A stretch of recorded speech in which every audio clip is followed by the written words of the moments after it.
सलिनाको कालो करतुत अन्ततः सागरको सरले थाहा पाउनुभयो। कान्छीलाई बन्धक बनाएर बोरामा थुनेर राख्नु भएको थियो। सागरको सर आएर कान्छीलाई बन्धनमुक्त गर्नुभयो र सलिनासँग पनि नाता तोड्नुभयो। सलिना चाहिँ सागरको सरको घर गएर धर्ना कस्नुभयो।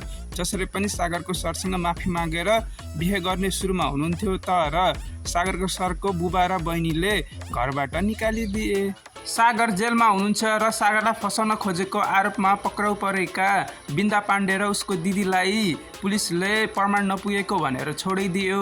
कान्छी त्यो सुनेर छाङ्गाबाट खसेझै हुनुभयो। कान्छीको दाइको आमाको पनि खुट्टा भाँचिएको रहेछ। उहाँ अस्पतालमा व्यस्त हुनुहुन्छ।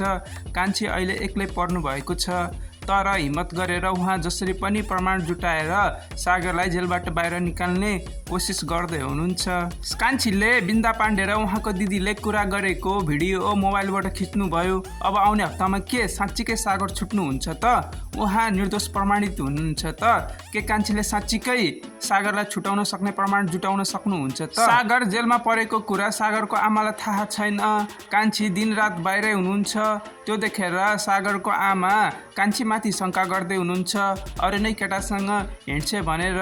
के सागर जेल परेको आमालाई थाहा हुन्छ कि हुँदैन होला? थाहा भयो भने के गर्नुहुन्छ होला? मलाई लाग्छ अब आउने भागमा पक्कै पनि सागर छुट्नुहुन्छ होला र बिन्दा पाण्डे र उसको दिदीले सजाय पाउनुहुन्छ सागरलाई फसाएको आरोपमा।